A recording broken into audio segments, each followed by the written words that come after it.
hapon mga kalingap, yung mapagpalang hapon po sa ating lahat. Ayan, welcome back po muli sa ating munting channel. So yun po, nandito po tayo ngayon mga kalingap sa munti nating negosyo At pakita ko lang po sa inyo sa mga gusto pong mag-order. Ayan, at marami na naman po tayong stock. Ayan, at nakabiyahe po tayo ng buhangin. Napakahirap po talaga ng buhangin ngayon. Ayan po. Tapos may bagong dating dito sa may sa likod. Nakapagpabiyahe po tayo. Ayan, hirap po kasi maghahanap pa po tayo ng talagang panghalo blocks. Ayan, meron po tayo ditong mga stock. Ayan, salamat po sa ating mga gumagawa ng katuwang natin sa hanap buhay. Ayan po mga kalingap, dami na po natin buhangin. Ayan, ito pang biyahe po natin na truck. Ito po mga kalingap, truck na ito talagang binibenta na po ito. Kumbaga pinapabili ko na at pinagawa nga po yung ilalim yan. Lahat pinagawa, mga electrical, basta lahat po yan in overhaul. Ang problema po mga kalingap, hindi talaga siya nabibili. Kumbaga ewan ko, parang siguro para dito siya sa negosyo natin na to. Kasi katulad ngayon, ang hirap po ng buhangin. Ayan, nakakakot na siya ng dalawa sa mga, kumbaga nagbebenta tayo ng mga dating ganyan, ang bilis po niya mabinta. Pero ito, kaya sign po siguro yun na huwag natin siya ibenta, yun yung umalis sa atin. Kaya si Blue Ranger, ay grabe mga kalingap. So thank you po sa mga nag-order At ito po yung iba po nating stock, at naka-deliver po tayo kanina. Ayan, meron pa po tayo dito sa kabila. Yan. Yan po. Yan, bago nating pinagawa na gawaan po ng hollow blocks. Pakita ko po sa inyo. Yan, sa mga gusto po mag-order meron na po tayo. Yan, kila Mr. J, maraming salamat sa inyo sa mga nag-order sa may Don Miguel. Thank you so much sa inyo, sa mga nag-order dyan. Yan po. Nilipat po kasi natin mga kalingap yung ating pong dating hollow blockan. Kasi doon po ay may upa. Ito po ay walang upa dito. Ayan po. Ito may may-ari dito. Kaya di po natin pwedeng galawin. Kung sakali dumating siya, paalam na lang. Ayan po, marami tayo stock. Ito po yung bagong gagawaan ng hollow blocks. Pinalagyan po din natin ng bubong. Parang engramada po yan. Para hindi po nabibigla yung hollow blocks na atin pong gagawin. Hindi siya masyadong exposed sa init.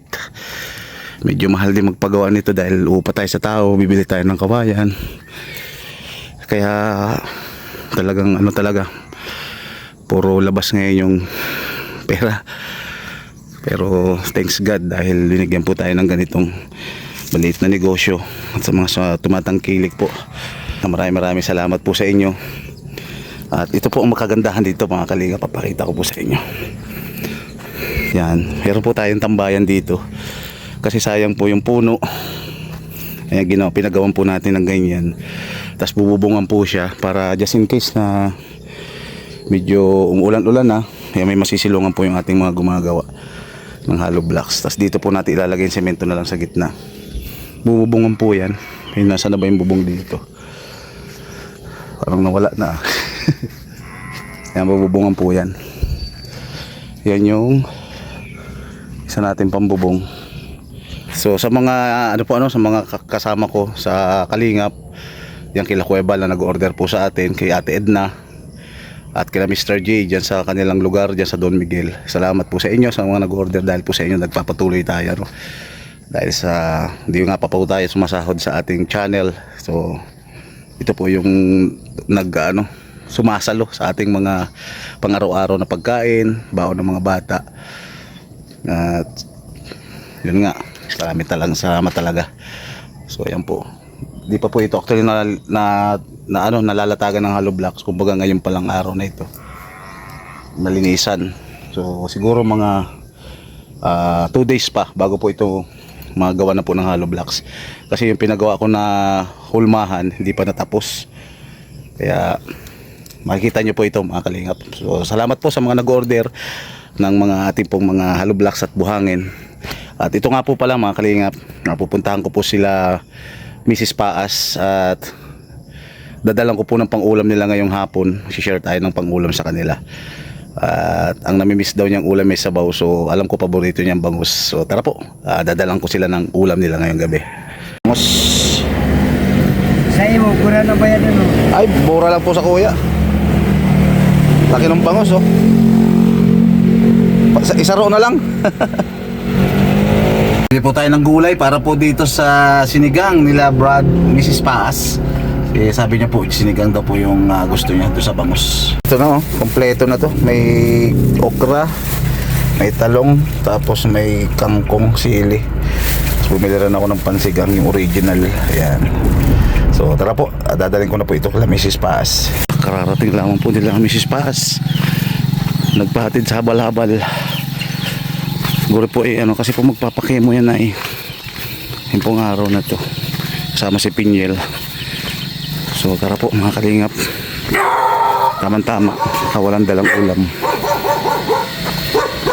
Magdala tayong bangus dito para sa kanila.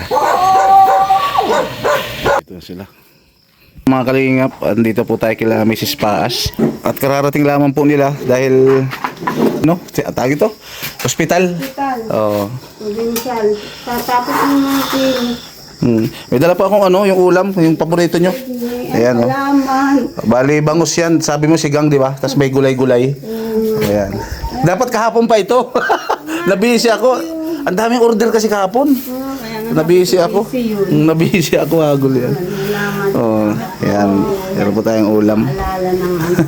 Kasi nung una akong makapunta sa bahay nyo dati, niyaya ako ni Brother Paas, bangus yung pinaulam niya.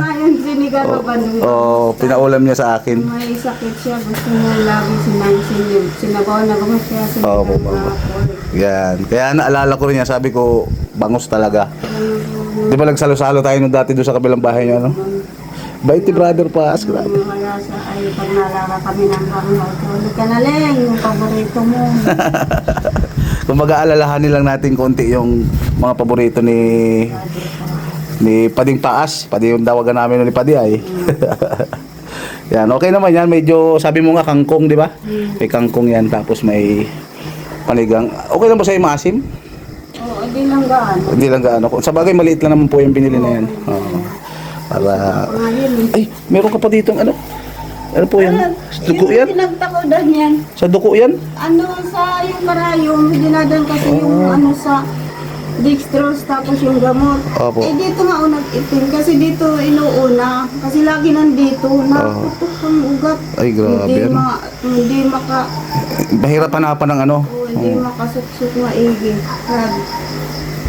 Nagpalit naman ng karayom, hindi na pwede pag nagamit pala. Matapon naman may panyan. Pabili nga ako ng kasi yung nandoon, libre nila. Mapabili na ng bahay. Chinek po yung dugo nyo? Chinek? Kahapon. Yung lab ko kahapon yung sa dugo. Opo. Okay naman nagtaas-taas ng Balik kayo mo ngayon, kayo mo. Ano tuloy pala? Si Pinyel po ang kasama mo. Balik kailan po ba kayo babalik ulit? Sa 28 naman, ang camping ko ngayon sa Bukas wala. Bukas wala. Wala. Tapos, 6 pa kasi 16. 16 siya. Yung 12 kasi doon, tawag 12 cycle, yung once a week na yun kasi hindi ako nakapagawag cycle. Hindi ko pa man kaya pagsikon sa next week. Hindi ko pa kaya yung katawan ko, mahina pa. Mahirap pag sunod-sunod naman po Kaya tapos yung pera din na pambili ng mga gamot. Kaya na-apply nga ako sa PCSO para... makakaripan po doon. Ay, kumbaga makakabawas. Ang gastusin. Di ba nandun lang din naman po yun? Yung malasakit ba? Wala na doon? Yung malasakit. Sa hospital may malasakit. Meron pa yun doon. Yun ang programa ni Bongo. Yung malasakit. May bigas pa po ba kayo dyan? Meron pa. Kasi meron akong in-orderan doon. Sabi ko kung tatanungin kita kung wala na, pwede namang padala yun dito ngayon. Saan pa pala meron pa naman pa. Kung sabi lang po kayo sa akin, kung kaya man lang natin baga, sino ba mang tutulungan si Brother Paas, di na maging masama nung nagbubuhay pa Kaya Siya nga, naalala ko talaga si Brother Paas pag dito, pag nadaan dyan sa magang umaga. Para baga nangingilabot ako minsan pag sa umaga, tara, kwentuhan tayo, live tayo dito. Diyan kami nagla-live. Wala ka kasi dito kay lalo rin. Oo, nandiyan baga sa bahay. Umaga, gigising. Doon na ako malay. Kaya karasikapan niya makakabit na nga yun. Ang wifi. So, di na namin dinala yung pin dito doon kasi mahal. Oo. Naalala ko pa nung nag-order yan sa akin ng, ano ba yun, buhangin ba yun? Saka, yun, mix. Mix. Oo, nag-order sa akin. Tapos doon niya ako binayaran sa may Halublakan. Malos natumba siya noon. Parang natumba pa siya doon sa motor niya. Kasi mahina-hina na siya noon ay. Oo, nung mahina na siya nagkara-order kasi gagawa ng ng pag-tiles dito. Binayaran niya ako noon 3,000. Ang lulutong pa nung pera niya. Pati pa sabi niya, pasensya ka na kasi medyo ilang araw bago ko na. Sabi ko, ayos lang yan. Bait talaga si Brother Paas. So, kumusta naman po yung kalusugan niyo ngayon, Tites? Medyo mahina pag talaga pag nakikimo. Mahina na yung mga buto-buto, mga lalamnan. Tapos ngayon hanggang bukas mag-ano pa yan yung gamot. Tapos maepekto pa. hanggang yan mga Monday. Naka-next week naman ako maglalakas-lakas. Mahirap talaga, ano? Pag medyo kaya ako Sunday, ayaw ko kasi na sa palya sa Sunday kasi doon ako nakuha ng lakas pag nagsisimba. Siya, opo. Lagi naman kasama si Pinil. Buti nga po kahit na may na yung pakiramdam nyo, di nyo nakakalimutan talaga every Sunday na pumunta sa church. Kaya lumalakas ako pag pupunta sa gawain. Amen. Pero ngayon nakita ko na yung mayroon ka na namang turok dyan sa kamay niya po. Mamaya ko pa yan, may dugo pa. Kaya nga nakita ko may dugo pa. Tinuturok yung skarayong, tapos mayroon pa ko inumin mga gamot bago yung gamot sa cancer. Tapos didextrosan ako ng parang tubig dehydrate.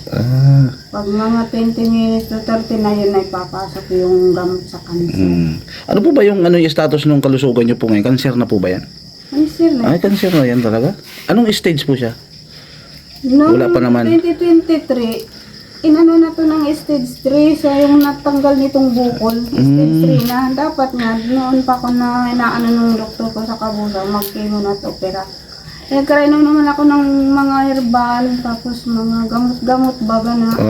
Sabi nila, pwede yun, mga malunggay, lihaban. Opo, nakakatulong din naman siya, pero the best pa rin talagang doktor pag sa mga ganyan sakit baga po albularyo, nakakatulong naman. Pero pag may sakit na mga ganyan na serious, doktor talaga. Hindi po pwede yun. Check up na lang ako ng 2023. 2024, pangalawa kong CT scan. Normal yung ko. Natuwa na nga ako nun, sabi ko, wala na. Kaya kaso nga na-stress baga ako, napagod si Brother Paas naman na ng sa isopagin. Oo. Napagod, stress, nagbalik yung bukol. Yun pala yung sabi after 3 to 5 years, pag hindi nag-chemo, therapy na pag-surgery ng breast, mabalik talaga. Saan ba yan usually nakukuha yung breast cancer? Para kahit pa paano mayroon tayo matutunan baga sa saan pa po ba nakukuha yan? Yan sa mga canned food, noodles. Kasi nung nagta-tricycle driver pa si Brother Paas, kasi konti na lang Kita niya. Yung pinakamalaki ng 200 na binibigay sa akin. Lakas-lakas lang yun. Pag December, kabi kay 400, 500. Opo. Yung pag mga January to October, ganyan. November, medyo lakas-lakas na at yung mga busy yung baga tao sa pamamalingki. Opo. Laki-laki din. Nag-aaral ba itong mga anak ko, tapos pag nabigay siya, yung 200, may tights pa doon. Tapos natabi-tabi na ako kahit pa kunti-kunti lang. Kinakasya ko yung maghapon. Kaso ang binibili ko mga hindi dilata. Hindi yung mga masustansya talaga ng gulay o isda kasi may kamahalan, di ba? Minsan, kundi mga sardines, karne norte. Delikado pala po yung mga ganon, yung mga nasa lata na yan? Tapos, sa umaga, nagkakapasok ang mga anak ko. Madalas, kundi itlog, tuyo. Tuyo. Tapos Kaya, mga noodles. yung mura yun, noodles. Kasi yun lang kasya, ano po, yun lang kasya ng pera, ano. Naalala ko nga na nung malitan si Daniel, siyempre lalaki ba yun? Sabi niya, nung nandun, nagtatricycle pa nga sa ino, pero wala pa yung kalingap kasi. Mhm. Pero kayo magkaibigan na yan. Si Kuya Bal, Si sa- Kuya Bal, aha. pag nagkikita sila lagi yan daw, inaabutan. Oo. Mga 500, 300, pang dagdag mo anya pa din. So, Kaya tuwa-tuwa man nadadagdagan yung binibigay niya. Tapos sa makwento siya, kita kami ni Palit, inabutan ako. bidang-bida si Kuya Bal talaga. Hindi niya talaga iniwanan si Kuya Bal, ano. Nung time na siya, kahit pinapalis na, hindi mo pinapalis. Kumbaga sabi ni Kuya Bal, minsan binibiro siya, maghiwalay ka, mag-scout ka para ano, ayaw talaga umalis.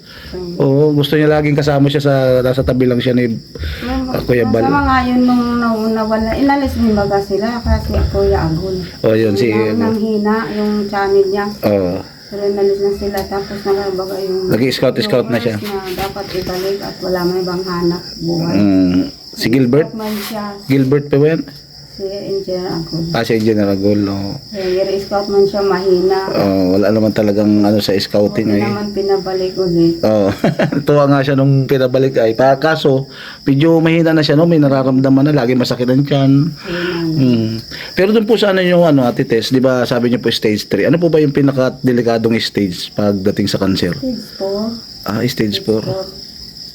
Tapos, ako'y natutuwa talaga sa Lord kasi yung stage 3 nun, hindi ako agad nagpa-chemo, nagpa-opera din na ano man ako nag-CT scan na ng last. Mga kalingap, yan nandito na po tayo sa bahay. At galing nga po ako kila Mrs. Paas.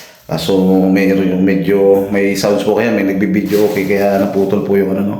At kararating na nga buti lang galing po sa ospital, nagpa-chemo po siya. Kung napansin niyo po, meron po siyang pinagturukan dito sa bandang kanan ng kanyang palad, ng kanyang kamay. So hinayaan ko na rin po na di ko na rin masyadong kinausap dahil para makapagpahinga na rin po siya. At kakaiba po talaga yung ano ni Mrs. Paas ngayon dahil siyempre po lagi madalas siya sa ospital dahil sabi nga po niya stage 3 na pala itong cancer niya. Grabe nakakaano po ano. Kaya sabi ko kahit pa paano makatulong tayo sa kanila kahit na konti. Alam naman po natin na hindi pa rin po tayo nakakaano sa ating channel. Kumbaga ako na lang po yung ma-share ko sa kanya dahil si Brother Paas po kasi nung nabubuhay pa talaga napakabait din po sa akin. Talagang ginaid niya po ako noon nung ako po ay bago-bago lang dito sa Kalingap. Kaya di ko po makakalimutan. Kumbaga bilang ganti na rin, kumbaga bilang pasalamat sa lahat po ng kabaitan niya sa akin Ngayon wala na po siya. Kahit konti po makapag-share po sa naiwan niya. At kaya po bangus yung ating pong nadala sa kanya dahil yan po yung kauna-unahang pinaulam sa akin ni Brother Paas nung siya po ay una po nag-invite sa kanilang bahay. Yung pinagsalaman po namin sinigang na bangus. Kaya yan po yung unang aking naibigay na pang-ulam nila ngayon. So sana po magbalik pa po yung dating sigla ni Mrs. Paas. Kasi unang-una di na rin po nakapag-aral si Piniel dahil po sa kakulangan na po ng pinansyal. At yung kanyang anak naman na si yung lalaki, nagtatrabaho na rin po yata para po makatulong din po sa kanyang aumento na rin sa pag-aaral. So sana po pag-pray po natin pa rin sabay-sabay ang family po ni Mrs. Paas, ang naiwan po ni Brother Paas. So maraming po salamat sa mga hindi po nag-skip ng ads. Thank you so much sa mga walang sawang nanonood po ng ating mga vlog. God bless po sa inyo lahat. So, masa muli po, sana po ipaki-supportahan natin po ng ating munting channel. Siyempre, lalo na po sila Kuya Bal at Ted ng Kalingap Rock. So, to God be the glory mga Kalingap, mag-ingat po tayo lagi. God bless po sa ating lahat.